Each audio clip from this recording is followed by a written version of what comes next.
So we've all been there. We had some crazy customer. I would say my math is like 1 in 1,000 customers are just impossible. They're just off the deep end. There's really nothing you can do.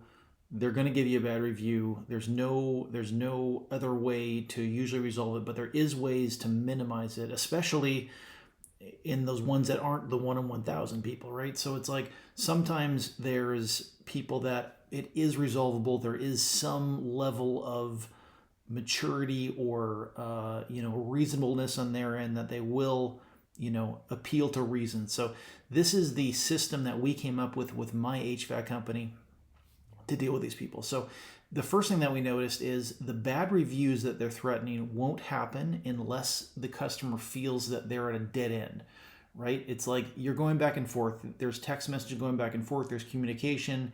You say that you're working on something. You say that you got to talk to somebody, right? It feels like there's some possible light at the end of the tunnel for them, that they will be satisfied in some sort of possible way.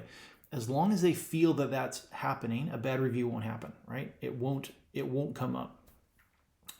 But that said, there is a specific thing. So once you kind of get them, you get them into a phone call, and you do need to phone them. You want to phone them proactively, as long as as soon as you know about the issue, as soon as something's flared up.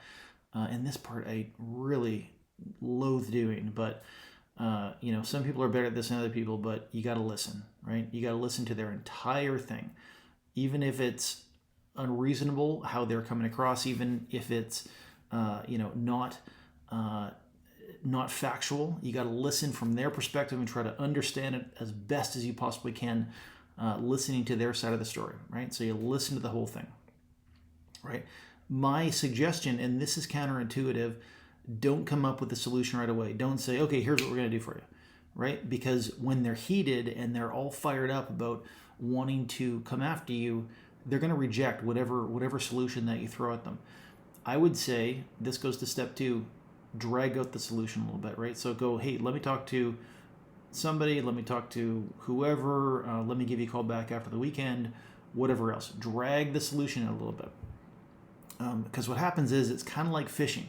That's why I put fishing analogy, right? So you want to tire them out. So if you get this big fish up to your boat right away and you try to get it right in the boat, it's got too much energy. It's got too much, too much. It's just too much to handle at that point in time. So what do? You let some line out. You let it jump around. You let it get some energy out. Right? Whatever you got to do. You tire the fish. You bring it close to the boat. You tire the fish out again. So you just let them wear themselves out. Right? At that point in time, then they're probably ready to hear a solution. Right? So then you kind of offer some sort of solution that you think could work. Like with my HVAC company, we've gone as far as, well, they're not happy with something. They think it's a lemon, so we rip it out and stick it in a new system. Hopefully you don't need to go that far. You can do something else. Hey, let us do this. Let's send out this person. Let's try this, blah, blah, blah. You're going back and forth. You're negotiating. You're trying to get them to, accept whatever you're trying to do. So then it flares up again. Then they're not happy. Pissy. Back to step 1. You listen to them again. Right, you drag out the solution. You go, here, let me give you a call back in a few days, right? So you just go through the process again.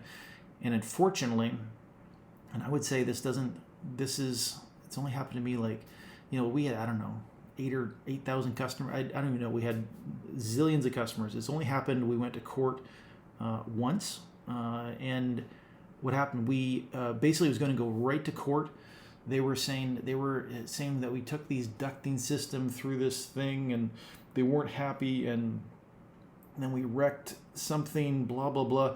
And then he was like, he's going to sue us for all this money. So we just let it go to court. He wasn't right. He was dead wrong. We were going to do anything we can to resolve it. We sent in some gyp rocker to resolve it, blah, blah, blah, this big, long thing. And then it went to mediation. So basically, before they let you go to trial, they sat us down, the judge, him, us, and then we just negotiated here. He still got to pay this much. We need to reduce what we were going to charge, or whatever. This was a decade ago or something, but it just kind of came to this negotiated thing, and poof, it went away. So you don't want to have to fight. You don't want to go down that road. It's just such a waste of energy and time. And the biggest cost to it is how it just sits in your brain, right? So it's just this thing that dregs in your brain. You just want to resolve these things without having to fight. If you got to fight, if you're going to go do it, then you got to fight it all the way. Some people are just completely unreasonable, and then you do. Side note, you need some more leads for your business. We do that nonstop. YouTube right now is crushing it. So we have nonstop feedback from customers doing YouTube ads, which not a lot of marketing companies can do. It's taken us about 4 years to figure it out. You can get endless leads for your business, get some more customers coming in. If you got a bad review, get another 50 customers and bury that bad review to the bottom. So reach out today, resultsgrow.com, and we'll hope to chat with you soon. Thank you.